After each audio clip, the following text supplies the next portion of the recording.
Selamat pagi semua anak-anak. Sebelum kita akan memasuki pelajaran yang baru pada pagi hari ini, terlebih dahulu kita menyerahkan diri di hadapan Tuhan dan berdoa yang bersyukur akan pertolongan Tuhan. Mari kita berdoa. Bapa di surga, kami bersyukur berterima kasih dengan Tuhan pada pagi yang indah ini, karena kami bisa kembali melakukan kegiatan kami, secara khususnya Tuhan untuk belajar.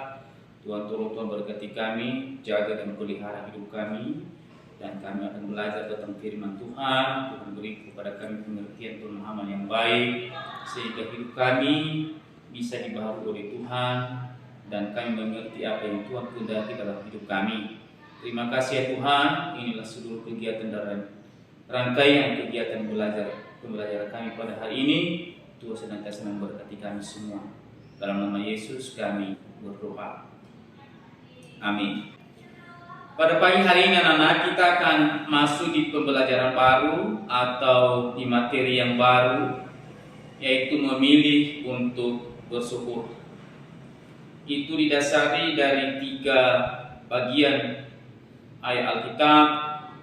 Yang pertama di Rangkapan 3 17 ayat 26, Habakuk 3 ayat 17 sampai 19, dan Efesus 5 ayat 1 sampai 4. Sebelum Pak Guru menyampaikan penjelasan tentang memilih untuk bersyukur, Pak Guru ingatkan kembali tentang pembelajaran minggu yang lalu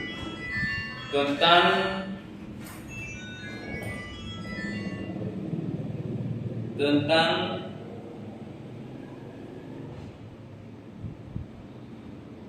bersyukur bukan sekedar pasrah. Bersyukur bukan sekedar pasrah, yaitu bertindak secara aktif. Jadi kita membangun hubungan komunikasi dengan Tuhan, supaya kita bisa memahami, untuk mengerti dan tahu melakukan apa yang Tuhan kehendaki dalam hidup kita. Nah, pada pagi hari ini lagi dengan materi baru, ialah memilih untuk bersyukur. Ada 2 tokoh perjanjian lama yang menjadi contoh dalam hidup kita untuk memilih untuk bersyukur, yaitu Nabi Yeremia dan Nabi Habakuk. Kita tahu bahwasanya kondisi pada saat itu memang sungguh menjadi tantangan dan rintangan di dalam pelayanan yang Tuhan percayakan bagi mereka. Tetapi mereka tidak mundur dengan tantangan itu. Mereka selalu menyerahkan diri di hadapan Tuhan dan bersyukur kepada Tuhan. Hidup bersyukur tidak tergantung pada situasi dan kondisi di luar diri kita.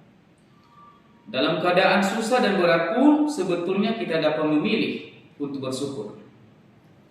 Seperti Pak Guru tadi katakan, ada 2 nabi di dalam perjanjian lama, yaitu Nabi Habakuk dan Nabi Yeremia, sebagai contoh dalam hidup kita yang selalu bersyukur, oleh karena mereka tahu bahwasanya Allah bersama dengan mereka, dan kita juga saat ini merasa bahwasanya Tuhan bersama dengan kita.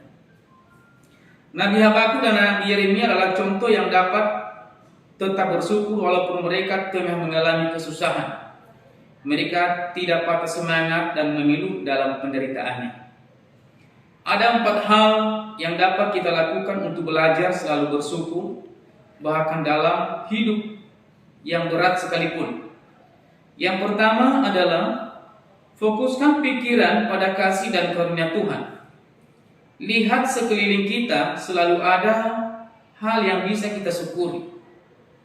Seperti kalau kita bangun pagi hari, kita syukuri itu adalah karena ada hari baru, ada tambah umur, ada kekuatan dan kesehatan yang baru yang Tuhan berikan kepada kita. Yang kedua, jangan mengeluh. Buanglah kata-kata negatif dari mulutmu. Sebaliknya selalu ucapkan kata-kata yang positif dan membangun semangat. kata-kata yang kita ucapkan besar kecil pengaruh kepada hati kita. Yang ketiga, lakukan hal-hal yang baik dan berguna bagi orang lain. Ketika masalah dan kesusahan datang, jangan pasif. Jangan biarkan diri kita jatuh pada sikap mengasihani diri sendiri. Ketika kita berbuat kebaikan pada orang lain, kita bisa merasakan kegembiraan. Inilah lanjut dari pembelajaran yang lalu, bahwasanya kita selalu bersuka cita oleh karena kita merasa dan menyadari hidup kita ini adalah milik Tuhan. 4. Membuat catatan harian tentang hal-hal yang kita syukuri dari hari ke hari. Kita mengingat-ingat yang memberikan kita semangat untuk berjuang dalam kehidupan kita, tentang berkat-berkat Tuhan yang telah kita rasakan. Yang pertama-tama dulu anak-anak, tentang kita sehat, karena modal utama kita dalam hidup ini adalah sehat.